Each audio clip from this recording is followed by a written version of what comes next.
விடுதலை சிறுத்தையாக இருக்கிறது தான் முக்கியம், அமைச்சர் பொறுப்பை தாண்டி அதுதான் எனக்கு முக்கியம் என்று சொன்னீங்க. எதனால் அந்த ஒரு கருத்து மேலோங்கி வந்தது? எங்களுடைய மொழியை அழித்தொழித்து விட்டு நீங்கள் இந்தியை நீங்கள் கொண்டு வந்தீங்கன்னா அதுதான் வந்து நாங்கள் எதிர்க்கிற இடம். நீங்கள் மேகதாது கொண்டு வரேன் அங்கே வந்து அணை கட்டுறீங்க அப்படின்னா தமிழர் அப்படின்னு பேசினாலே அதை பிரிவினைவாதம் சொன்னவர் தான் வந்து மரியாதைக்குரிய அண்ணாமலை அவர்கள். தமிழ்நாட்டில் மதவெறியை ஊட்டுகின்ற வகையில் மிக மோசமாக தன்னுடைய அரசியலை முன்னெடுத்தவர். விடுதலை சிறுத்தைகள் கட்சி சார்பாக நேற்று காமராஜர் அரங்கத்தில் விருதுகள் வழங்கக்கூடிய அந்த ஆண்டுதோறும் நடக்கக்கூடிய நிகழ்ச்சி நடைபெற்றது. இதில் சமூக நீதித்துறை அமைச்சர் வன்னியரசு அவர்களும் பங்கேற்று பேசியிருந்தார். குறிப்பாக அவர் பேசிய விஷயத்திலிருந்து பல்வேறு கேள்விகளை அவரிடமே கேட்கலாம். சார் வணக்கம். நேற்று நீங்க பேசும்போது எனக்கு வந்து விடுதலை சிறுத்தையாக இருக்கிறது தான் முக்கியம், அமைச்சர் பொறுப்பை தாண்டி அதுதான் எனக்கு முக்கியம் என்று சொன்னீங்க. எதனால் அந்த ஒரு கருத்து மேலோங்கி வந்தது? கடந்த 4 நூற்றாண்டுக்கு மேலே இந்த களத்தில் இந்த மண்ணில் தலித்துகளுடைய விடுதலைக்காக, உரிமைகளுக்காக, தமிழர்களுடைய உரிமைகளுக்காக, இப்போ ஈழ விடுதலை போராட்டமாக இருக்கட்டும், அல்லது முல்லை பெரியார் பிரச்சனையாக இருக்கட்டும், அல்லது வந்து கூடங்குளம் மண் உலை எதிர்ப்பாக இருக்கட்டும், எல்லா பிரச்சனைகளையும் வந்து விடுதலை சிறுத்தைகள் அந்த களத்தில் வந்து மற்றவர்களை விட நாங்கள் வந்து முன்களத்தில் நின்று போராடியவர்கள். அந்த போராட்ட களத்தில் விடுதலை சிறுத்தையாக தான் நாங்கள் வந்து அங்கே வந்து ஐடென்டி பண்ணியிருக்கிறோம். அந்த அடையாளத்தோடு தான் நாங்கள் வந்து போராட்டத்தை முன்னெடுத்துருக்கிறோம். எங்களுடைய தலைவர் எழுச்சி தமிழர் தொல்காப்பியன் திருமாவளவன் அவர்கள் இன்றைக்கு தமிழ்நாட்டில் விடுதலை சிறுத்தைகள் அப்படிங்கிற ஒரு அந்த ஐடென்டிட்டி, அந்த அடையாளம் அப்படிங்கிறது ஒரு பெருமைக்குரிய அடையாளமாக மாற்றியிருக்கிறார்கள். ஆகவே இன்றைக்கு வந்து எம்எல்ஏ, எம்பி, அமைச்சர் இதெல்லாம் தாண்டி விடுதலை சிறுத்தைகள் அப்படிங்கிறது ஒரு சமூகத்தில் ஒரு அங்கீகாரம், ஒரு பெருமைக்குரிய, இன்னும் கொஞ்சம் கூடுதலாக வந்து சொல்லணும்னா அது ஒரு கர்வத்துக்குரியதாக தான் இன்றைக்கி மாற்றியிருக்கிறோம். அதை அந்த அடிப்படையில் சொல்கிறேன். நான் அமைச்சராக இருக்கிறேங்கிறத தாண்டி எனக்கு வந்து விடுதலை சிறுத்தை அப்படிங்கிறது தான் எனக்கு வந்து அது அமைச்சரை விட எனக்கு விடுதலை சிறுத்தை அப்படின்னு சொல்கிறதுல தான் எனக்கு வந்து பெருமை அப்படிங்கிறத நான் சொன்னது. அந்த பேச்சை உன்னிப்பாக கவனிக்கும் போது ஒரு 3 விஷயத்துல நீங்க கம்பேரிட்டிவ் பண்றீங்க. தமிழ் தேசியமா, அமைச்சரா, அதே போன்ற தமிழ் தேசியம் முக்கியம். நீங்க அதுல பேசுனது இன்னைக்கு விவாத பொருளமா இருக்கு. நீங்க பாஜக தரப்புல இருந்து ஒரு சொல்லியிருக்காங்க, அதாவது வந்து ஸ்டேட்டுக்குன்னு எதுவும் இறையாண்மை கிடையாது, நீங்க தமிழ்நாட்டின் இறையாண்மை முக்கியமா, அமைச்சர் முக்கியமா அப்படின்னு ஒரு கோட் வைக்கும் போது, அதாவது நாட்டிற்கு மட்டும்தான், இந்திய நாட்டிற்கு மட்டும்தான் இறையாண்மை சாவர்னிட்டி என்று இருக்கிறது.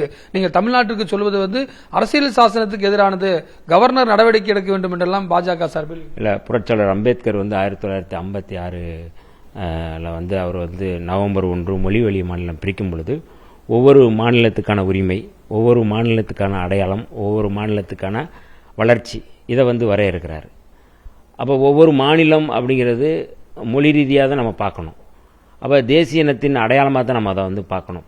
அப்போ ஒவ்வொரு மாநிலத்திற்குமான அடையாளம், ஒவ்வொரு மாநிலத்திற்கான இறையாண்மை இருக்குது அப்படிங்கிறது அந்த மக்களோடு தொடர்புடையது. நான் சொன்னதை நீங்கள் வந்து தெளிவாக பார்த்துருந்தீங்கன்னா சொல்லுவோம், தமிழர் இறையாண்மை அப்படின்னு சொல்லியிருப்பேன். தமிழர்களுக்கான இறையாண்மைன்னு ஒன்று இருக்குது. எங்களுடைய மொழியை அழித்தொழித்து விட்டு நீங்கள் இந்தியை நீங்கள் கொண்டு வந்தீங்கன்னா அதுதான் வந்து நாங்கள் எதிர்க்கிற இடம். அது தமிழருடைய இறையாண்மை. நீங்கள் இந்திய ஒரே நாடு, ஒரே மொழி, ஒரே தேசம்னு நீங்கள் வந்து முயற்சி செய்கிறீங்கல்ல, அது தமிழருக்கு இறையாண்மைக்கு எதிரானது. நாங்கள் இந்தியை ஏற்றுக்கொள்ள மாட்டோம், சமஸ்கிருதத்தை ஏற்றுக்கொள்ள மாட்டோம், நீங்கள் அதை வந்து ஆளுமை செய்ய முடியாது அப்படிங்கிற துணியில் சொல்கிறது. நீங்கள் மேகதாதுவை வச்சுட்டு நீங்கள் கொண்டு வரேன் அங்கே வந்து அணை கட்டுறீங்க அப்படின்னா அது தமிழருடைய இறையாண்மைக்கு எதிரானது. நீங்கள் வந்து மும்மொழி குழு ஏற்றுக்கொண்டால்தான் நான் வந்து 3500 கோடி ரூபா தருவேன் அப்படின்னு சொல்கிறது தமிழருடைய இறையாண்மைக்கு எதிரானது. அப்போ இது தமிழருடைய ஓர்மை, தமிழருடைய அடையாளம், தமிழருடைய அந்த உரிமையை பாதுகாக்கின்ற ஒரு சொல்லாடலை தான் நம்ம வந்து பார்க்கணுமே ஒழிய, அவர்கள் எப்பொழுதுமே திரிபுவாதம் செய்யக்கூடியவர்கள். பாஜகவை சேர்ந்தவர்கள் உண்மைக்கு எதிராக தான் செயல்படக்கூடியவர்கள், திரிபுவாதம் செய்யக்கூடியவர்கள். இதை ஒருபோதும் வந்து யாரும் ஏற்றுக்கொள்ள மாட்டார்கள். வேற ஏதாவது அவங்க கட்சி வேலை ஏதாவது பார்க்கறாருன்னா பார்க்கட்டும். கவர்னர் கடந்த காலத்திலும் புரோகித் இருந்தபோது ஆய்வுக் கூட்டங்களை நடத்தினார், மக்களிடம் கருத்துக்களை கேட்டார். கடலூர் போன்ற மாவட்டத்தில் கூட வந்திருந்தார், உங்களுக்கு தெரியும்.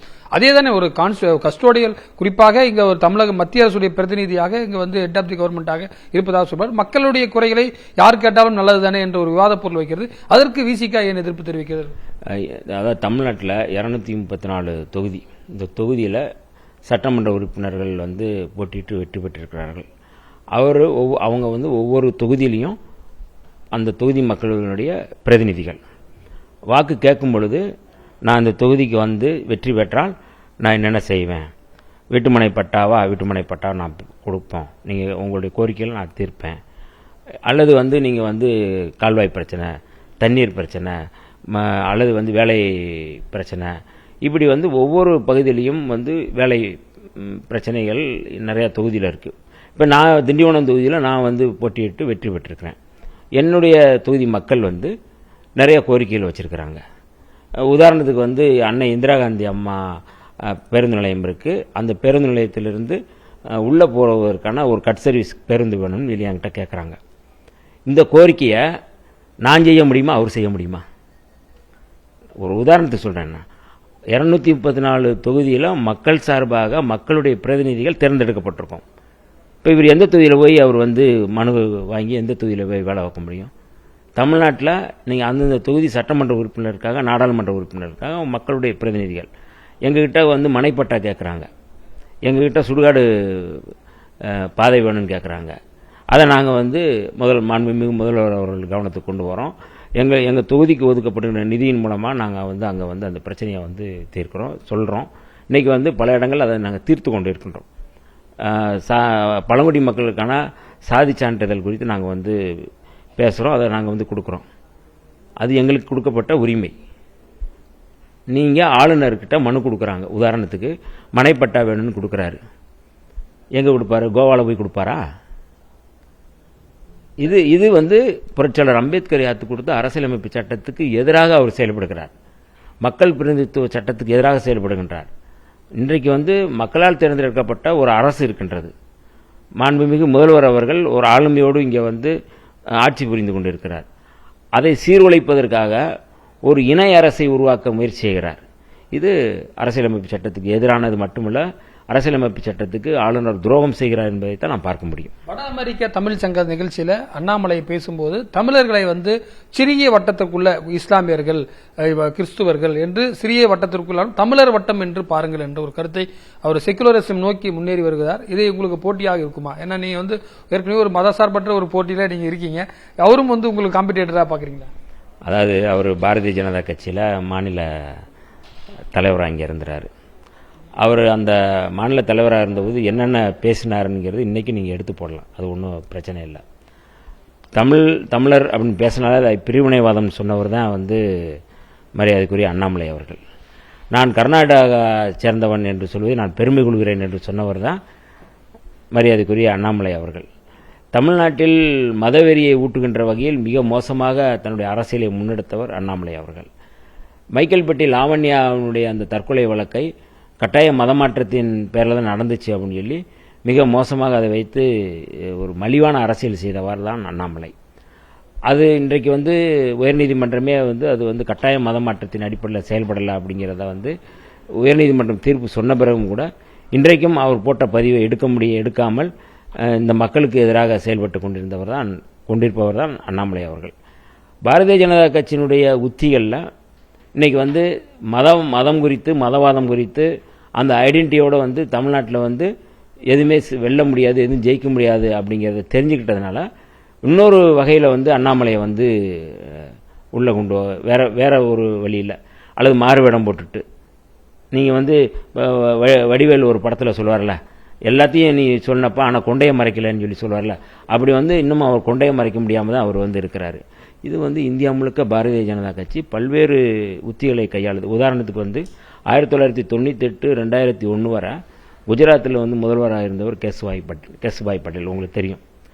அவர் வந்து பாஜகவோடு முரண்பட்டு தனியாக வந்து ஒரு கட்சி ஆரம்பிக்கிறார், குஜராத் பரிவர்த்தன் பார்ட்டி, அந்த பார்ட்டிக்கு பேர். அவர் வந்து 2014, அதாவது வந்து 1998 2001 வரை குஜராத்தில் முதல்வராக இருந்தவர் அங்கே பாஜகவினுடைய தலைமையோடு முரண்பாடுபட்டு குஜராத் பரிவர்த்தன் பார்ட்டின்னு சொல்லி ஒரு பார்ட்டி ஆரம்பித்து வெளியே போயிட்டு திரும்பி 2014 வந்து ஆட்சி அமைச்ச பிறகு திருப்பி வந்துடுறாரு. அப்போ நீங்கள் வந்து வெளியேறது அப்படிங்கிறது ஆட்சி அமைப்பதற்கு அதுக்கான கட்சியை வளர்ப்பதற்கான ஒரு உத்தி. நான் வந்து மாநில உரிமைகள் தான் நான் பேசுகிறேன் அவர் சொன்னார், குஜராத்துடைய மாநில உரிமைகளுக்காக தான் பேசுகிறேன்னு சொன்னார். அப்புறம் வந்து அவர் வந்து இதில் வந்து சேர்ந்துட்டார். உமாபாரதி எல்லாருக்குமே தெரியும், நீங்கள் வந்து பாபர் மசூதி இடிப்பு வழக்கில் சம்மந்தப்பட்டவங்க எல்லாருக்குமே தெரியும். அவங்க அத்வானியோட முரண்பாடுபட்டு பாரதிய ஜனசக்தி பார்ட்டின்னு ஒன்று தொடங்கினார். பிறகு திரும்ப மீண்டும் வந்து பாஜகவோடு இணைந்து பாஜகவினுடைய மத்திய அமைச்சராகவே இருந்தவர். ஏன் இங்கே எடியூரப்பா அவர்கள் வந்து பாரதிய ஜனதா கட்சியினுடைய மாநில தலைவராக இருந்தவர் தான். ஆனால் அவர் வந்து பாரதிய ஜனதா கட்சியோடு முரண்பாடு இருக்கிறது போல் காட்டிக்கிட்டு கர்நாடகாவில் வந்து அவர் ஒரு தனியாக கட்சி ஆரம்பித்து மீண்டும் வந்து உள்ளே வந்தவர். இது எல்லாமே வந்து பாரதிய ஜனதா கட்சியினுடைய ஒரு உத்தி. அந்த உத்திகளில் ஒன்றுதான் அண்ணாமலை இப்படி வந்து பேச வைத்திருக்கிறார்.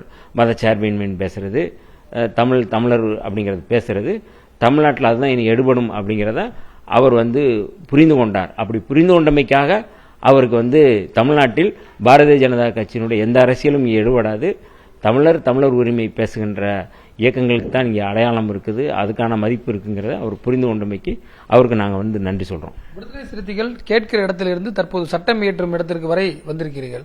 தமிழ்நாட்டில் 44 ரிசர்வ் கான்ஸ்டிடுவன்சி இருக்கிறது. அவர்களுடைய வளர்ச்சி பார்த்தீங்கன்னா பொது தொகுதிகளை விட ரொம்பவும் குறைவாக இருக்கிறது என்று சொல்லப்படுகிறது. வரக்கூடிய சட்டசபையில் பட்ஜெட் இந்த மாத இறுதியில் நீங்கள் ஏதாவது சிறப்பு கவனம் முதலமைச்சரிடம் செல்லும். ஏன்னா அடுத்த வாரங்களில் ஆய்வுக் கூட்டங்கள் நடத்தப்படுகிறது. அதனுடைய வளர்ச்சிக்கு 2 ஏற்காடு, சேந்தமங்கலம் உட்பட பழங்குடியினர் கான்ஸ்டிடுவன்சியும் இருக்கு. இதெல்லாம் என்ன நீங்க திட்டம் வச்சிருக்கீங்க? இல்லை, அதாவது வந்து இந்த சமூக நீதி துறை சார்பாக இந்த மக்களுக்கான பிரச்சனைகள், மக்களுக்கான கோரிக்கைகள், அவங்களுக்கான அந்த பட்ஜெட்டு போன முறை விட இந்த முறை கூடுதல் கவனம் செலுத்துவது, கடந்த காலங்களில் இல்லாத அளவுக்கு வந்து நம்முடைய ஆட்சியில், எங்களுடைய ஆட்சியில் வந்து மிக சிறப்பாக எல்லா வகையிலும் வந்து மக்களுடைய பிரச்சனையை நாங்கள் வந்து கொண்டு செல்வதற்கு, பிரச்சனையை வந்து தீர்ப்பதற்கு நாங்கள் வந்து முயற்சி செய்கிறோம். அதுக்கான பட்ஜெட்டை கூட்டுறோம். நிறையா முழுக்க இந்த 5 ஆண்டுகளில் வந்து மனைப்பட்டா இல்லாதவர்களுக்கான மனைப்பட்டா கொடுப்பதற்கான பிரச்சனையை நாங்கள் வந்து கவனம் செலுத்துகிறோம். சுடுகாட்டு பிரச்சனையை நாங்கள் கவனம் செலுத்துகிறோம். எளிய மக்களுடைய, அடித்தட்டு மக்களுடைய பிரச்சனைகளில் கவனம் செலுத்துகின்ற அரசாக இருக்கின்றது. ஆகவே இதில் வந்து நாங்கள் வந்து தெளிவாக இருக்கின்றோம். இந்த பட்ஜெட்டில் உங்களுக்கே தெரியும், இந்த பட்ஜெட்டுக்கு பிறகு தமிழ்நாட்டில் ஒரு தீவிரமான மாதிரியான பிரச்சனைகளை தீர்ப்பதற்கான முன்முயற்சியை எடுக்கின்ற ஒரு இயக்கமாக இருக்கும். கடைசி கேள்வி, ஆணவ படுகொலைக்கு எதிரான சட்ட மசோதா வரக்கூடிய காலங்களில் தமிழக சட்டமன்றத்தில் இருக்குமா? உங்களுக்கே தெரியும், நான் முதல்ல அசம்பிளியில் பேசும்பொழுது முதல் பேச்சிலே வந்து இந்த ஆணவ படுகொலைகளை தடுத்து நிறுத்துவதற்கு தனிச்சட்டம் வேண்டும் தான் சொன்னோம். இது குறித்து நான் தனியாகவும் மாண்புமிகு முதல்வர் அவர்களிடம் நான் பேசியிருக்கிறேன். அது தனியாகவும் கொடுத்துருக்குறோம். ஆகவே கட்டாயம் இது குறித்து இந்த கூட்டத்தொடரில் கட்டாயம் கலந்து ஆலோசிக்கப்படும். அதில் எந்த மாற்று கருத்தும் இல்லை. ஆணவ படுகொலைகளை தடுத்து நிறுத்துவதற்கு கடந்த காலங்களில் வந்து எத்தனையோ முயற்சிகள் நாங்கள் எடுத்தோம். பெரிய பெரிய போராட்டங்களை நாங்கள் முன்னெடுத்தோம். அந்த போராட்டத்தின் விளைவு தான் வந்து முன்னாள் நீதியரசர் KN பாட்ஷா அவருடைய தலைமையில் ஒரு குழு போடப்பட்டது. அந்த குழுனுடைய அறிக்கையை, அந்த பரிந்துரையை பெற்றுக்கொண்டு கட்டாயம் விவாதிப்போம்.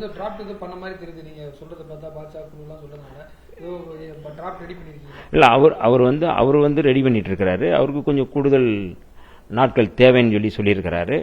அதனால் அதற்கான கால அவகாசம் வேண்டும் என்று KN பாட்ஷா அவர்கள் சொன்னதற்கேற்ப அவருடைய பரிந்துரையை பெற்றுக்கொண்டு மாண்புமிகு முதல்வர் அவர்களுடன் பேசி, அதற்கு பிறகு நாங்கள் அவசரப்பட்டு அல்லது வந்து ஏனோதான முடிவு எடுக்கிற, ஏன்னா ஸ்ட்ராங்காக நம்ம எடுக்க வேண்டிய இடத்துல இருக்கிறோம். கட்டாயம் இந்த ஆணவ படுகொலைகளை தடுத்து நிறுத்துவதற்கு எல்லா முயற்சிகளும் நாங்கள் எடுப்போம். பல்வேறு விஷயங்கள் குறித்து விரிவாக நம்மிடம் பேசியிருக்கார் புதிய தலைமுறைக்காக ஒளிப்பதிவாளர் சந்துருடன் ரமேஷ்.